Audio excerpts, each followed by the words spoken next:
Padma bridge নির্মাণটা আমাদের জন্য একটি বড় চ্যালেঞ্জ ছিল। এটি যেমন স্বপ্নের সেতু, একই সাথে এটি নির্মাণ করা একটি বড় চ্যালেঞ্জ ছিল। বিশেষ করে ওয়ার্ল্ড ব্যাংক যখন পদ্মা সেতু থেকে মুখ ফিরিয়ে নিল, তখন সাধারণ মানুষ মনে করেছে পদ্মা ব্রিজ আর হবে না।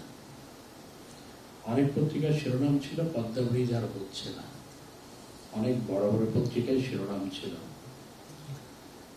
তখন মাননীয় প্রধানমন্ত্রী ঘোষণা দিয়েছিলেন যে আমরা নিজের টাকাতেই পদ্মা সেতু করব, কিন্তু এরপরও এটি হবে না ধরে নিয়েই পত্রপত্রিকায়, টেলিভিশনের টক শোতে নানা আলোচনা সমালোচনা হচ্ছে। এবং দেশের কিছু কিছু প্রতিষ্ঠান, তারা মূলত এনজিও, বিদেশি ফান্ডে পরিচালিত, তারা সংবাদ সম্মেলন করল যে এরকম দুর্নীতি এটি কেন হলো। শীর্ষের অনুভূতি থেকে মুক্তি দেয় মাত্র 30 সেকেন্ডে। Pepsodent sensitive expert. যেখানে টাকায় ছাড় হয়নি সেখানে দুর্নীতি হয় কিভাবে? টাকা ছাড় হওয়ার পরে না দুর্নীতি। ভাগ্যের যে কানাডার আদালত বলেছে কেন দুর্নীতি হয়নি।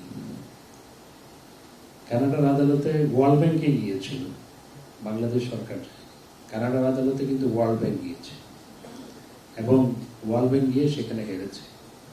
রায় হয়েছে যে এখানে কোনো দুর্নীতি হয়নি।